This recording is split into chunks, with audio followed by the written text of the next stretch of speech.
dráze číslo 5 a Dairon Robles z Kuby v dráze číslo 6.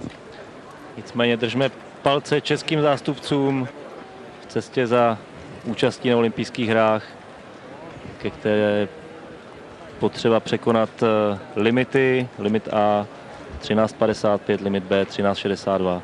Rekord mítinku drží už 4 roky Ellen Johnson časem 13.12.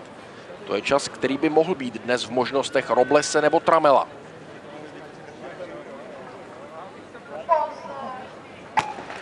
Hned první start se vydařil, výborně odstartoval Terence Tramel, ale vedle něj Dairon Robles z Kuby jde dopředu a vypadá to, že Robles to má skvěle rozehrané.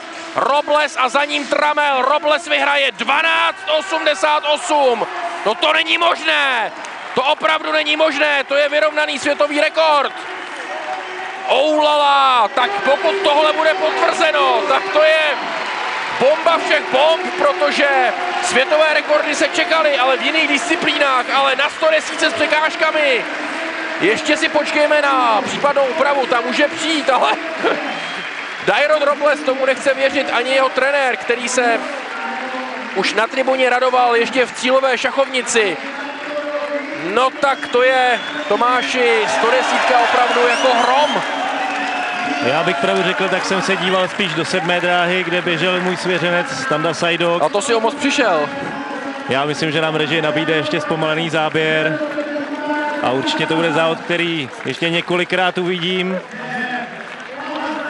Ale to, co se objevilo na časomíře za cílem, je opravdu něco úžasného. Dal mi hodně jasnou odpověď Dairon Robles na mé spekulace o tom, že Liu Xiang, pokud dobře odstartuje v Číně, že neprohraje olympijské hry. Teď už to beru všechno zpátky, prohrát může 12.87 po opravě. O setinu překonaný světový rekord. Tak to je bomba. Dairon Robles zvládl 110 s překážkami za 12.87 a čas Číňana Liu Xianga z Lausanne z roku 2006 je minulostí.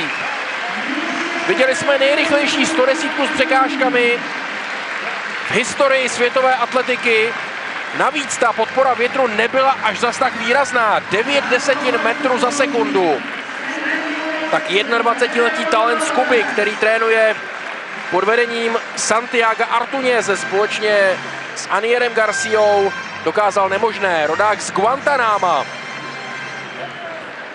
takhle prolétl 110 s překážkami. Jeho startovní reakce byla také úžasná. Asi žádná chyba, nelze nalézt žádnou chybu na světovém rekordu. Je to neuvěřitelně vybavený atlet, už svojí postavou. On neboural překážky, když se podíváme, Tomáši, všechny skákal čistě.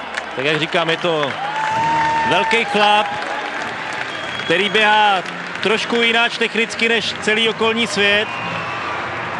A je to hodně dáno tím opravdu, jak je vybaven pro tuto disciplínu a nejenom pro tuto disciplínu, pro atletiku vůbec.